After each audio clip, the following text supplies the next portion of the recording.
welcome to another episode of Galadari on Air. Today we will be speaking with Mahmoud Al-Mashadani, Senior Associate at Galadari Advocates. Mahmoud is a criminal law expert and litigator who has an excellent working relationship with police and public prosecutors.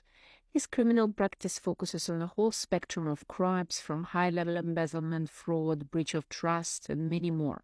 Hello, Mahmoud. Thank you for joining us again.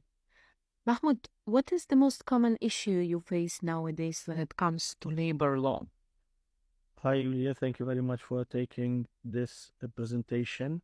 For the common issue we have in labor, according to labor law, seizing the passport or keeping the passport of the employees incorrect as per the labor law, Decree number 33, 2021, Article 13.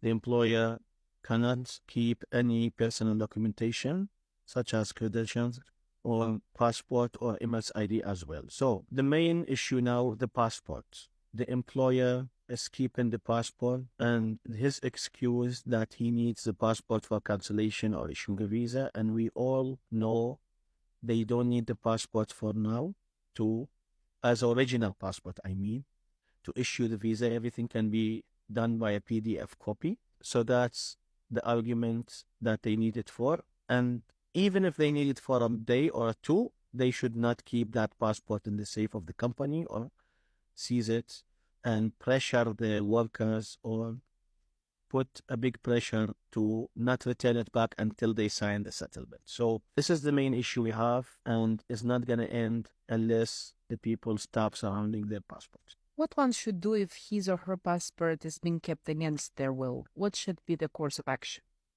As per Article 13, they should report to the labor first and register a formal complaint and asking and saying my employer should not keep my passport, and the Ministry of Labor will contact the employer and say give the passport back.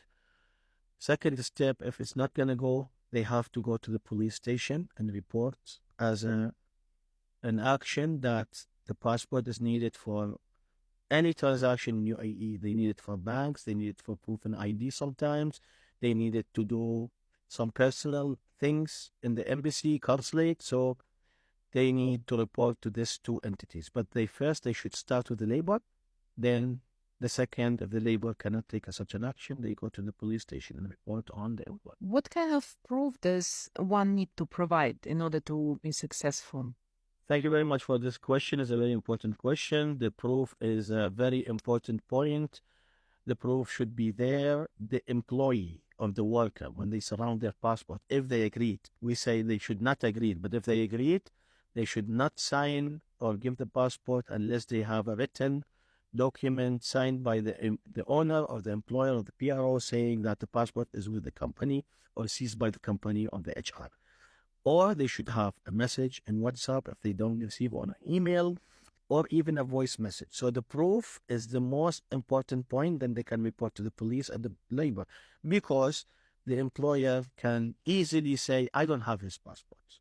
They can deny easily, and in this way, the authorities will ask the employee to go and make a lost passport, which is a big, long procedure and is costly in their embassies. And this way also, when they have a proof, if the company lost the passport, they will be responsible to compensate the worker and to help him and to provide them a letter to the authorities, such as the police, the immigration, the courts, to get the approval to issue the passport from the embassy. Thank you very much.